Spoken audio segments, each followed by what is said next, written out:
Hello movie Barfs, and welcome back to the channel. The character of Sherlock Holmes has always been idolized in the books and on screen. Whether it's Benedict Cumberbatch's BBC portrayal or Robert Downey Jr.'s outing in the Guy Ritchie films, he's portrayed as an intellectual super sleuth jumping from one clue to the next as the mystery unravels. But the thing about Sherlock is that his humanity is seldom explored, and we as the audience cannot really relate to the character. As he self-described in the BBC series, he's a high-functioning sociopath. Yeah, he's eccentric and all, but most of the appeal of the character is tied to the mystery that he's trying to solve, with all its hidden clues and plot twists that we experience as we go along with him on his investigation. I guess it also helps that he has a certain charisma about him. He does odd and quirky stuff that is sometimes funny, which makes the character more endearing to the audience. The film Mr. Holmes offers a fresh take on the character. It basically takes away all the romanticizing of the character and throws him off the pedestal that we put him on. It's not like the Guy Ritchie films or the BBC series, where the films are driven by the plot, the mystery that's being solved. There is some mystery here, but it's more of a slow burn drama where it's driven by the character's development instead. Some plot points will be discussed from here on, so keep watching if you don't care. The film Mr. Holmes is to Sherlock Holmes what Clint Eastwood's Unforgiven was to the Western genre. It grounds the character and dispels the myths and fables surrounding him, just like how Unforgiven dismantled the common tropes about being a cowboy in the West. We find out that Sherlock Holmes's signature look is all a concoction, an embellishment by his companion John Watson to make him larger than life. He wears a regular top hat instead of a deerstalker and prefers a cigar over a pipe. Of course, this iteration is just fiction too, but it offers a different take on the character that we seldom see. In the film's present, Sherlock, played by Sir Ian McKellen, is now at the ripe old age of 93, having retired over 30 years ago. He's a shadow of his former self, struggling with dementia as he retreats to his country house for his final days. As his dying mission, he's been trying to recollect the details of his last case for the purpose of penning it down, but all that he can remember is that it was a failure as it prompted his retirement 30 years ago. Together with his housekeeper's son, who serves as an outlet for Sherlock to share his thoughts, we go along with him for a trip down memory lane. The film is set in a non-linear style, with 2 additional timelines interchanging with the present. One is set in the period where Sherlock is in his 60s, and it covers the details of his last case before retirement. The other is set just several years before the events of the present, and shows Sherlock visiting Japan to obtain a plant that can supposedly boost his memory. At the outset, I was intrigued by the flashbacks to Sherlock in his 60s, as that was where the mystery was, but I was a bit skeptical of the purpose of the Japan flashbacks. It eventually does lead to a payoff to conclude Sherlock's character development at the end, so you'll see that it's worth sitting through. At the start, we see that Sherlock is still a bit of a douche with an abrasive personality, but he's more ordinary than the stories have made him out to be. He's cold and calculative, as seen when Roger, the housekeeper's son, asks him about mourning the dead. He says he prefers to focus on the facts of their death instead. He doesn't mourn or grieve, but chooses to dwell on logic instead, showing how out of touch with humanity he is. Over time, as Sherlock and Roger get closer and their interactions surface more details of the case, we discover that it involved a young woman who became suicidal after 2 miscarriages.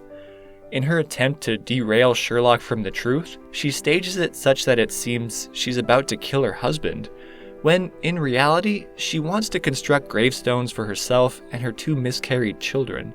Sherlock deduces the truth and confronts her about this, and they have an emotional moment where she pours out her heart to him. She feels that Sherlock would understand her plight of loneliness, and for a moment it appears he does, when he reveals that he's been alone all his life. But ultimately, Sherlock rejects her advances and her offer to share her solitude with him. He tells her instead to go home to her husband, but she tragically kills herself by standing in front of a train. The guilt of her death overwhelms Sherlock, who realizes how limited logic really is in understanding human nature. While he had deduced the facts of her case accurately, he had failed to grasp their meaning. He feels that maybe he could have empathized with her more and wept with her, or provided her some form of encouragement.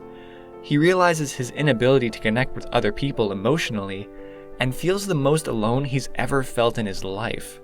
It was this guilt and loneliness that caused Sherlock to retire, and probably the reason why he could not remember the details of the case. It was a skeleton in the closet his mind was trying to hide. To cope with the guilt, it seems he repressed the memories unconsciously as a self-defense mechanism. It reminds me of Christian Bale's character in The Machinist, where he repressed the memory of his hit-and-run accident of a mother and son.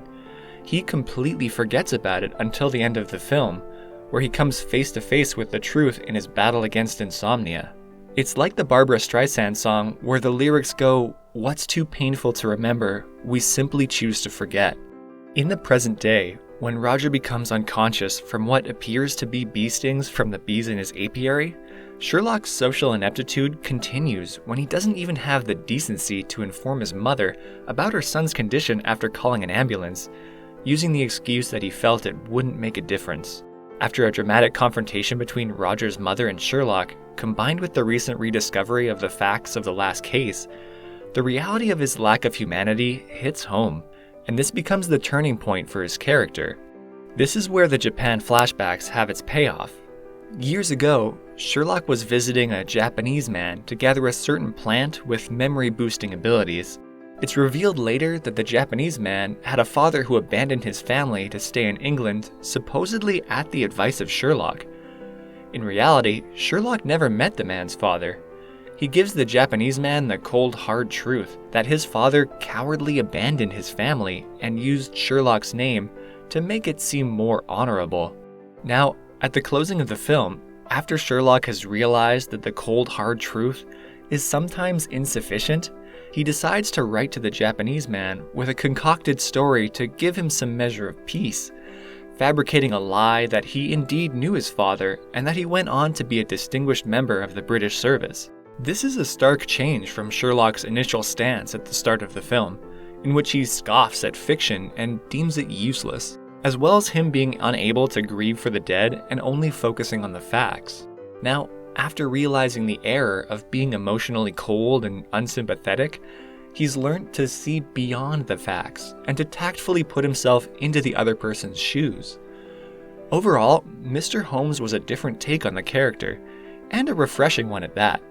It offers a much deeper look into how much of a misfit Sherlock is with society, and how his intelligence handicaps him in his interaction with other people. It shows him at his worst, both physically and socially. He realizes that his inability to connect with people has not only isolated himself, but as with his final case, caused the death of a young woman. Despite his remarkable wit, Sherlock is a failure for most of the film. Even John Watson, the closest thing he has to a friend, eventually parted ways with him without even saying goodbye. He's a defeated detective whose tools of logic have failed him, causing him to self-exile so that he doesn't hurt anyone again. And now, in his twilight years, he just wants to find some redemption before it's too late. But it also shows one of the best arcs for the character we've seen on the screen, as this film gives Sherlock character development unlike no other version we've seen. Most of the other versions explore his sociopathic tendencies to a certain extent, but often they're so caught up with the mystery of the plot that it takes a back seat. Here, the focus is entirely on Sherlock's character, and everything else, including the mystery, is serving his development. For a character that we usually wouldn't be able to relate to, the film does a good job humanizing him, showing the regret and guilt that comes from the double-edged sword of his intellectual abilities. And of course, one of the film's highlights is the brilliant performance of Ian McKellen, who brings an elderly Sherlock Holmes to life. When you see him in his suit and top hat, you can't deny that he is a truly classic English gentleman. The dialogue in the film is written well too, and the characters have believable rapport and chemistry with one another. One of the more memorable lines in the film is when Sherlock jokingly says his fate was sealed when Roger tells him his uncle lived to 102, as there would be slim odds that he would know two people who lived that long, to which Roger replies that he didn't actually know him. That's a pretty clever line when you think about it, and is just one of the many well-written conversations in the film. It doesn't feel like you're watching a bunch of actors reading out lines, but that you're silently listening in on a conversation between two real people. So if you're in the mood for a character-driven drama, where you can take the time to slow down and enjoy the cinematography and the subtle nuances of human conversation, as well as seeing a unique take on a timeless character, this film would be right up your alley.